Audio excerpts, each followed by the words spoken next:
Cameroon, Bandung, Africa, Bandung, to the world, Bandung. Je suis l'homme le plus noir de la terre. Je répète, je suis l'homme le plus noir de la terre.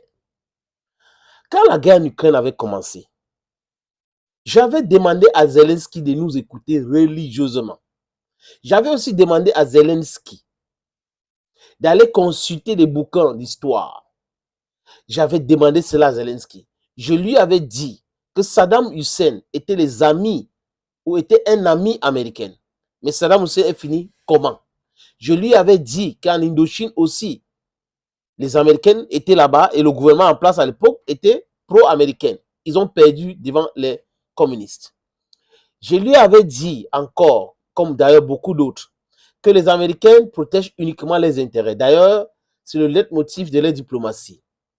Les nations ont des intérêts. Donc, les Américains, de façon claire, protègent les intérêts. C'est le capitalisme à outrance. Quand ils se rendent compte que leur intérêt est un peu bafoué ou est en danger, les gars corrigent l'outil et après, business as usual. Mais monsieur Zelensky ne nous a pas écoutés. Aujourd'hui, il est servi sur la table de dîner comme un mouchoui. Mais la Russie et les États-Unis sont en train de négocier la paix en Ukraine, sans Ukraine. On va lui imposer tout. Maintenant, si Zelensky veut s'entêter, écoutez bien les amis, si Zelensky tente de s'entêter, il connaît les conséquences. Il sait ce que les Américains lui réservent. Maintenant, j'apprends quoi, comme d'ailleurs tout le monde, que Emmanuel Macron, la semaine prochaine, veut aller à Washington. Emmanuel Macron veut tout faire pour rencontrer Donald Trump, je perds mon latin, Donald Trump avant la rencontre Donald Trump-Vladimir Poutine. Il avait essayé, après les élections, quand Donald Trump gagne les élections, d'appeler en premier Donald Trump. Et lors de l'inauguration de Notre-Dame de Paris, il avait invité Donald Trump et Zelensky. Et Donald Trump était clair. C'est un businessman, c'est un gars pragmatique. Il dit ce qu'il fait ce qu'il dit. Les vrais dirigeants au monde, les dirigeants forts, c'est des gens qui disent ce qu'ils font et ils font ce qu'ils ont dit qu'ils vont faire. Poutine, Xi Jinping, vous pouvez citer les autres. Ibrahim Traoré, Assimi Goïta, Abdurrahman Tiani, Ousmane Sonko. On peut citer quelques-uns, les amis. Emmanuel Macron est tombé du nuit. C'est-à-dire que les gars, ils ne s'entendaient pas. Le sommet de sécurité de Munich, le discours de J.D. Vance. J.D. Vance les a pris du coup. Et il y a eu des dirigeants dans la salle à Munich qui ont pleuré à chaudes larmes. Stephen Heinzgen a pleuré à chaudes larmes. Ils ne s'attendaient pas à cela. Les Américains, J.D. Vance les a dit, la vérité, vous n'avez pas un problème avec la Russie. La Russie n'est pas une menace pour vous. La Chine n'est pas une menace pour vous. Votre vraie menace, c'est vous-même. Vous ne respectez pas vos valeurs, vous bafouez les valeurs, vous parlez de la liberté de l'expression, alors que vous-même, vous êtes en train de tout détruire, vous imposez votre narrative, les élites imposent les narratives aux gens. Et là, ça les a choqués. Les Américains ont dit, vous devrez vous défendre. Et là, ça a perturbé Macron et les autres dirigeants européens. J.D. Vance est parti. Macron, donc, le lendemain, le président Donald Trump annonce qu'il a eu une conversation téléphonique respectée, respectable avec le président russe Vladimir Poutine. Et là, la panique a commencé. Les Européens ont commencé à paniquer. Mais ces mêmes Européens sont des dindons de la face. On a dit ici, on a répété. Des gens qui ont refusé de faire appliquer l'accord de Minsk. Parce que si l'accord de Minsk avait été appliqué, il ne devrait jamais avoir la guerre en Ukraine. Et au début, quand la Russie attaque l'Ukraine, le but de Vladimir Poutine, c'était de pousser l'Ukraine à négocier. Volodymyr Zelensky avait déjà commencé à négocier quelque chose. Et boum, Boris Johnson est arrivé, envoyé spécial de Joe Biden. Joe Biden qui avait quelque chose de spécial avec l'Ukraine, compte tenu de la réalité du business de son fils, la mafia, le pétrole ukrainien. C'est de ça qu'il est question. Donc, Joe Biden est entré pieds et tête liés dans cette histoire.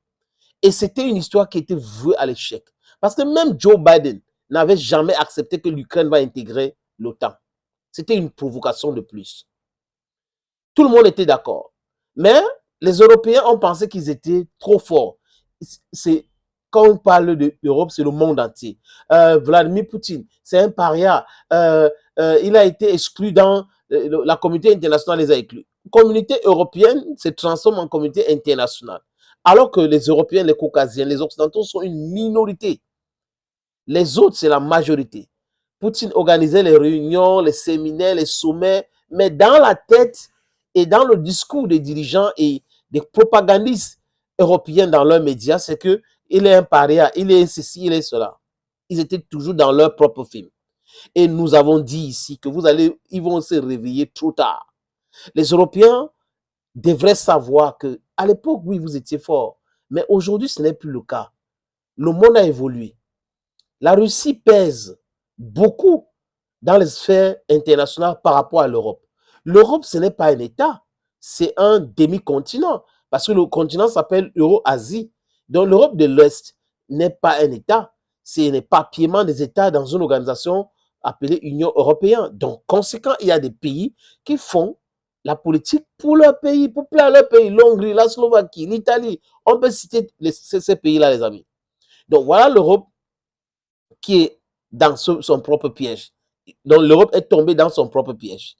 Et l'Europe avait passé son temps à noircir Donald Trump.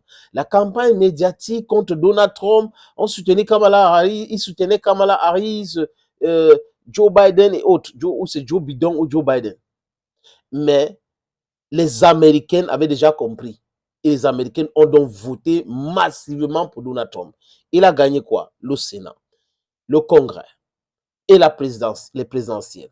Et Donald Trump avait dit lors de la campagne qu'il va mettre un thème à la guerre en Ukraine. Et il avait dit que s'il était président, si on n'avait pas volé son élection, il ne devrait jamais avoir la guerre en Ukraine.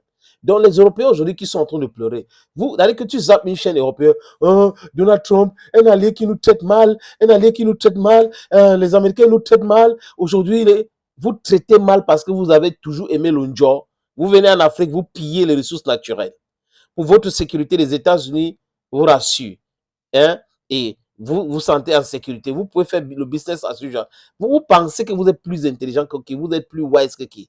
C'est fini les histoires de vol de matières premières en Afrique. Vous êtes toujours au Congo en train de créer le désordre. Mais ça va finir, les amis.